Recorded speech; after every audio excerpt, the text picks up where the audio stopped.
અહીંથી ફરતી બધી ફૂટપાથ ઉપર આવા પોલ છે અહીંયા બધે જ બેઠા કોઈને રાંધેલું હોય વધ્યું હોય કાર્યું હોય તો અહીં દઈ જાઓ હકીકત જ ભગવાન સારું કરે એના પેટમાં જાય તો એનું સારું થાય ને તમારું બી ભગવાન કલ્યાણ કરે જય સિયારામ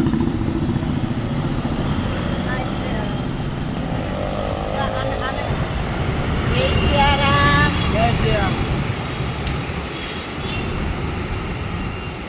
કોલ કરો તમને ગાંઠિયાને કેળું આમાં હશે મારી પાસે ગાંઠિયા જેમ ખાલી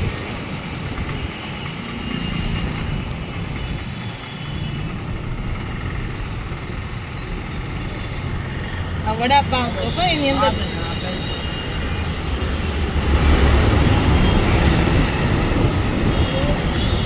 એક દી આવી તમે હતા જ નહીં ક્યાં ગયા હતા એમાં ભોજન જોવા ગયેલો. અચ્છા મળી ગયો ને પડ્યો ભગવાન નામ લે જય સિયારામ બસ બધાયને તમે પણ દાન કરો તો ખાય તો એના પેટમાં જાય ખરેખર આ પર્વત પાટિયા છે આ બધાએ જ બેઠા ફરતા બેઠા હોય ભગવાન કરે જય સિયારામ ભાઈ